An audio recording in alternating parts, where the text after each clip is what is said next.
अस्सलाम वालेकुम नाज़रीन। इस एपिसोड के शुरुआत में हम देखते हैं बड़ी तादाद में मंगोल फौज जंगल से आगे बढ़ रही होती है और वो नदी तक जा पहुंचती है। उनके नदी में उतरते साथ ही शामिल सिपाहियों के साथ उन पे तीर बरसा देता है। तीरों के साथ ही बुलंदी पर से बड़े बड़े पत्थर मंगोल फौज पे छोड़ दिए जाते हैं और ये पत्थर किसी बम से कम नहीं होते। मंगोल उनके नीचे कुचले जाते हैं। नदी का नीला पानी खून से लाल पड़ जाता है। जो मंगोल पत्थर से बचता है तीर का निशाना बन जाता है और जो तीर से बचता है वो पत्थर के नीचे कुचला जाता है। बहुत से मंगोल अपने अंजाम को जा पहुंचते हैं। तीरों और पत्थरों के बाद मंगोलों के आसपास धमाके शुरू हो जाते हैं। धमाकों से उठने वाले धुएं में फिर से पत्थर छोड़ दिए जाते हैं। मंगोल बेबसी की तस्वीर बन जाते हैं। फिर उसके बाद तुर्गुत बे अलाउद्दीन और सिपाहियों के साथ एक तरफ से सामने आते हैं और बावाज़े बुलंद कहते हैं, लड़ो तब तक जब तक के तुर्कों के दुश्मन जमीन बोस ना हो जाएं। अल्लाहु अकबर, अल्लाहु अकबर। ये कहते और सुनते साथ ही सब मंगोलों पे टूट पड़ते हैं। तुर्गुत बे का कुल्हाड़ा आबो ताब से चलता है और जवानी के दिनों की याद ताज़ा करता है।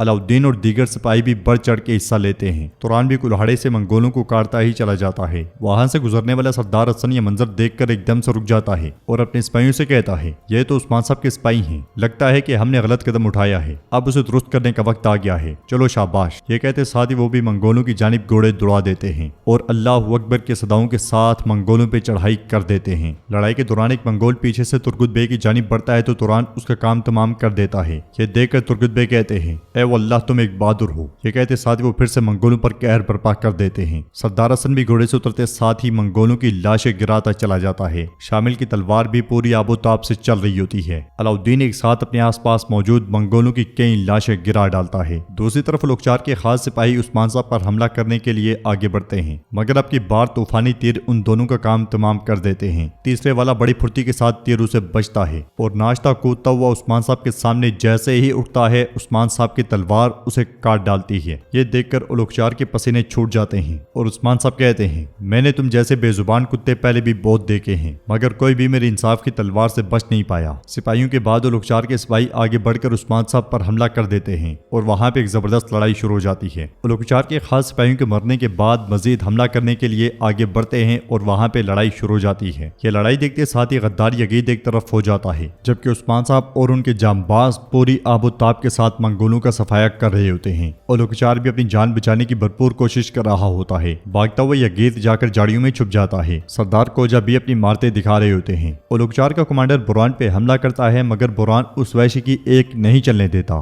पहले उसका गला काटता है और उसके बाद तलवार उसके पेट में गोम देता है। लड़ते हुए उलुखचार का बाजू भी जख्मी हो जाता है, मगर वो कई सिपाहियों को शहीद कर डालता है और अगले लम्हे उस्मान साहब को अपनी जानिब बढ़ता हुआ देखकर वहां से दौड़ लगा देता है, मगर उस्मान साहब उसी वक्त खंजर उसकी जानिब फेंक कर उसे घुटनों के बल ले आते हैं। ये देखकर यगीद बहुत परेशान हो जाता है और उस्मान साहब कहते हैं, तुम कहां भाग रहे हो? हाँ। उलुखचार के सब सिपाही मारे जाते हैं और उस्मान साहब उलुखचार के पास आते हुए कहते हैं, बताओ तो जरा कहां जा रहे हो? ये कहते साथ ही उस्मान साहब उसके गले पर तलवार तान लेते हैं। ये मंजर देखकर यगीद कहता है, तो उलुखचार तुम्हारा वक्त भी खत्म हुआ। उस्मान साहब उलुखचार से कहते हैं, अब वक्त आ गया है कि तुम अपने किए दरे की कीमत अदा करोगी। उधर अलाउद्दीन मुसलसल मंगोलों के साथ नबर्द आजमा होता है। तुर्गुत बे एक साथ तीन मंगोलों को पिछाड़ रहे होते हैं। तुरान की महारत भी किसी से कम नहीं होती। मंगोल अब दिन नींद सोते ही चले जाते हैं। अपने कमांडर के पास पहुंचने से पहले ही मंगोल फौज बुरी तरह से पसपा हो जाती है। भूखे और प्यासे मंगोल बिलाखिर मर जाते हैं। तुर्गुत बे कुल्हाड़ा लहराते हुए कहते हैं, फतह आखिरकार हमारी हुई, अल्लाहु अकबर। ये सुनते साथ ही सब अल्लाहु अकबर की सदाएं बुलंद करते हैं। वादी मंगोलों की लाशों से भरी पड़ी होती है। अलाउद्दीन सरदार हसन को देखकर कहता है, हसन साहब आप कबीला छोड़कर चले गए, अब बताएं हमारी मदद करने क्यों आए हैं? तो हसन कहता है, मैं ठीक से नहीं सोच पा रहा था अलाउद्दीन साहब, मैंने हकीकत नहीं देखी, लेकिन मैं समझ गया कि उस्मान साहब अल्लाह की राह में लड़ रहे हैं। अलाउद्दीन कहता है, बहुत से सरदारान और सिपाहियों ने एक ही गलती की, लेकिन ये अच्छी बात है कि आपको अपनी गलती का एहसास हुआ है। सरदार हसन कहता है, मेरे पास उस्मान साहब की आंखों में देखने की हिम्मत नहीं है, सफर महफूज हो, अब मैं अपने रास्ते पर चलूंगा। ये कहते साथ ही सरदार हसन वहां से चला जाता है। तो तुर्गुत बे अलाउद्दीन से कहते हैं, मेरे बहादुर ओगोस को मुत्तहिद होने की जरूरत है, अगर हम अलग हो जाते हैं तो हम दुश्मनों को मौका देंगे। ये वाज़ेह है कि हसन साहब को अपने किए पर पछतावा है।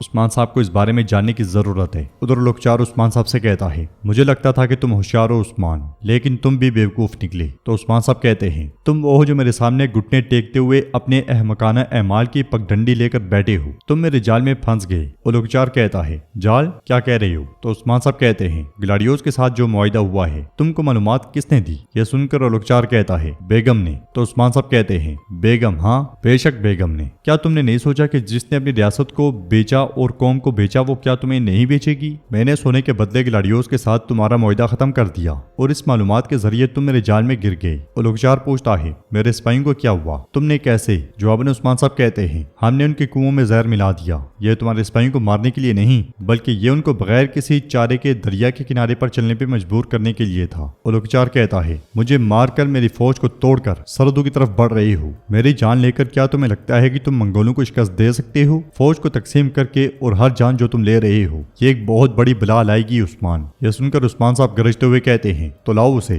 آنے دو اسے، جب سے میں نے تمہیں پہلی بار دیکھا میری تلوار خون کی پیاسی رہی ہے اور آخرکار تمہارا وقت آ ہی گیا ہے۔ یہ سن کر اولوگچار کہتا ہے عثمان منگولوں کا خون نہ بہانا، منگولوں کے جنگجو سیلاب بن جائیں گے اور تم اس سیلاب میں ڈوب جاؤ گے۔ یہ سن کر عثمان صاحب کہتے ہیں اچھا تو ایسا ہے، تم سیلاب بنو گے تو ہم رکاوٹ بن جائیں گے، تم برفانی تودہ بنو گے تو ہم پہاڑ بن جائیں گے، تم جیسے مرد تم جو بھی بنو ہم ہمیشہ تمہارے پیچھے رہیں گے اور اب تمہارا وقت آ ہی گیا ہے۔ اولوگچار آسمان کی جانب دیکھتا ہے اور عثمان صاحب اس کا گلا کاٹ ڈالتے ہیں۔ غرور، تکبر، طاقت کے نشے میں دت اولوگچار زمین بوس ہو جاتا ہے اور عثمان صاحب کہتے ہیں میری تلوار آسمان میں لہرائے اور سرخ ہو کر واپس آئے، میں قسم کھاتا ہوں کہ جو بھی مومنین اسلام اور ترکوں کی شہرت کے لیے مصیبت لائے گا زمین پر اس بیکار لاش کی طرح پڑا ملے گا۔ اللہ اکبر، اللہ اکبر۔ یہ منظر دیکھ کر یزید پہ خوف طاری ہو جاتا ہے اور وہ وہاں سے بھاگ جاتا ہے۔ کائی قبیلے میں خواتین مشق کر رہی ہوتی ہیں، ایک طرف بیٹھا غوث فاطمہ کو مسلسل دیکھ رہا ہوتا ہے۔ بالا خاتون ان سے کہتی ہیں ماشاءاللہ باجیان، ہم فریضے کے لیے ہر وقت تیار رہیں گے، مشقوں میں سستی نہ کریں۔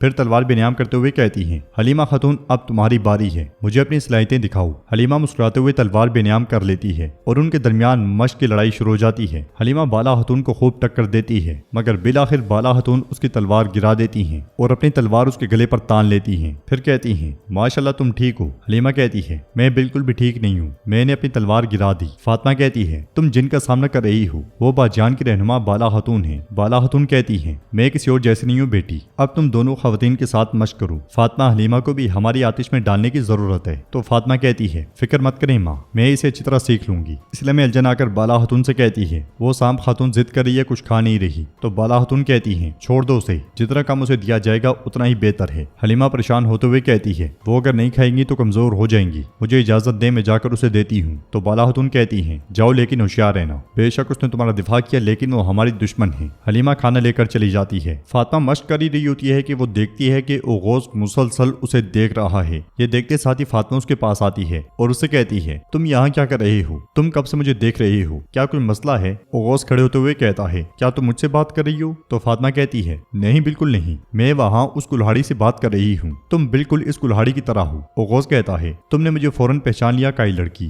میں اس کلہاڑی کی طرح طاقتور ہوں، میں اپنی تلوار سے کسی کو بھی گرا سکتا ہوں۔ فاطمہ پوچھتی ہے تم کون ہو؟ کیا تم سپاہی ہو؟ تم نئے ہو؟ اوغوث اس سے کہتا ہے اگر تمہیں ہارنے کا ڈر نہیں تو تم میرے ساتھ مشق کر سکتی ہو، لیکن اگر تم میرا ہتھیار میرے ہاتھ سے گرانے میں کامیاب ہو گئی تو میں تمہیں بتاؤں گا کہ میں کون ہوں۔ فاطمہ مسکراتے ہوئے کہتی ہے میں کسی انجان کے ساتھ تربیت نہیں کرتی، خاص طور پر تم جیسے دیوانے کے ساتھ تو بالکل نہیں، اپنے کام سے کام رکھو۔ یہ کہتے ساتھ ہی فاطمہ آگے بڑھتی ہے تو اوغوث کہتا ہے لگتا ہے تم ڈر رہی ہو۔ فاطمہ پلٹتے ہوئے کہتی ہے اللہ کی پناہ ہے۔ یہ کہتے ساتھ ہی فاطمہ آگے بڑھ جاتی ہے۔ اس لیے میں غازی اپنے ساتھی کے ساتھ وہاں آتا ہے اور اوغوث سے کہتا ہے تم کیا کہہ رہی ہو؟ کیا تمہیں موت کی خواہش ہے؟ تم واقعی پاگل ہو؟ کیا تم نہیں جانتے کہ تم کس کا سامنا کر رہے ہو؟ اوغوث کہتا ہے کون ہے وہ؟ تو غازی کہتا ہے مجھے تم پر افسوس ہے، تم ایک اچھے سپاہی لگتے ہو مگر تمہارا وقت ختم ہو گیا ہے۔ جس خاتون کو تم نے بزدل کہا وہ عثمان صاحب کی بیٹی فاطمہ خاتون ہے۔ یہ سنتے ساتھ ہی اوغوث فاطمہ کو دیکھنے لگ جاتا ہے۔ دوسرا بچہ کہتا ہے تم اب اندازہ لگا لو کہ کیا ہونے والا ہے۔ غازی جاتے ہوئے کہتا ہے اس کے بارے میں سوچو لیکن زیادہ سخت مت سوچنا۔ اوغوث پریشان ہوتے ہوئے کہتا ہے